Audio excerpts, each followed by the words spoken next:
Ang pang-apat. Ganyan ka lang, ha? Paggalang sa kapwa at sa karapatan ng iba. Dapat natin igalang ang opinyon, naniniwala at karapatan ng tao. Salamat po, galing. At ang pa, ang ipasok mo, yung pang-ibang halimbawa na tutuloy natin. Pag-aaral ng mabuti para sa kabataan. Tungkulin ng kabataan ang pag-aaral bilang paghahanda sa kanilang kinabukasan at magiging papel nila sa lipunan.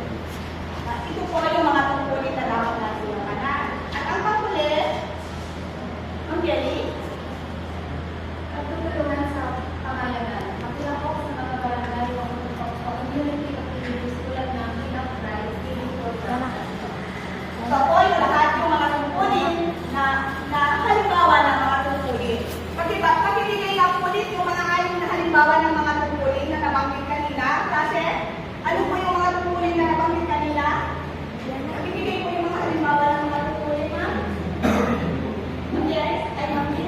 Pagsunod sa batas, pagboto sa halalan, pagmamalasakit sa pamamagitan, paggalang sa kapwa at sa karapatan ng iba, pag-aaral ng mabuti at pagtutulungan sa pamamagitan. Yan po yung mga halimbawa ng tungkulin. Ngayon po, meron po akong ibibigay sa inyo kaklase ng mga group activities na dapat po natin sagutan kung tayo po ay meron na natutunan sa ating aralin. At hindi ko po ang klase sa dalawang grupo. Bumunot po kayo ng mga katanungan at ito po, ano man po ang mga mabubunot dito ay sasagutin niyo po kung ito po ba ay tungkulin, susulat niyo po sa band paper kung ito ay tungkulin o karapatan.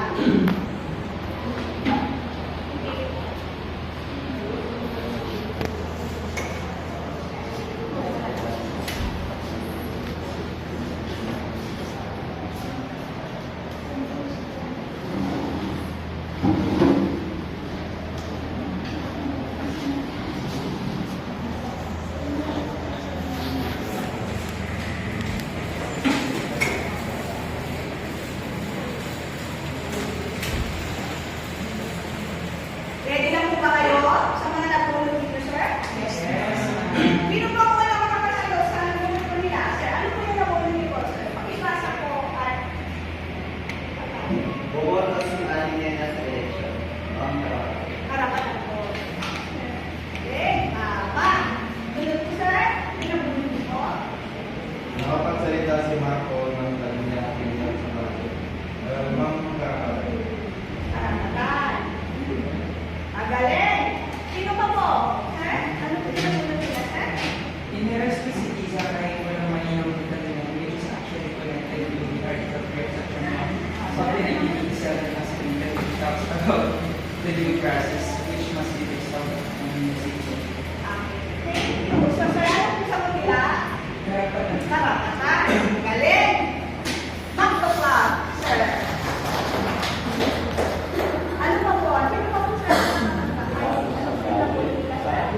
Tumulong si Ben sa paglilinis ng Tungkulin, sir. Tama. Sir. Naiinip lang, sir. Sir, yung naman po, ano po nabulong nila?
Ma'am, pati ano po yung mga tanong?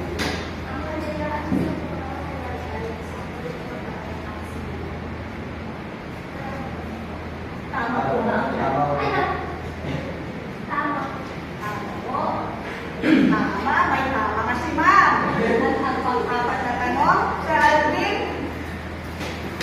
Ang pagsunod sa batas sa isang karapatan ng mamamayan.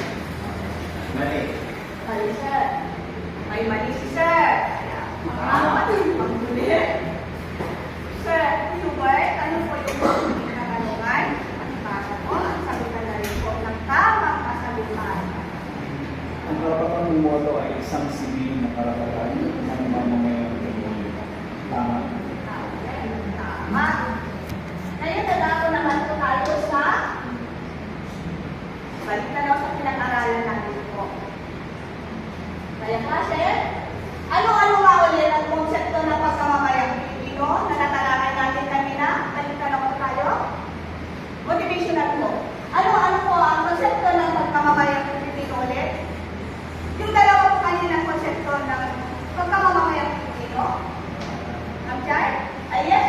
Narinig ka. Ituloy mo na. Tama yung ulo ng pamilya. Tama yun.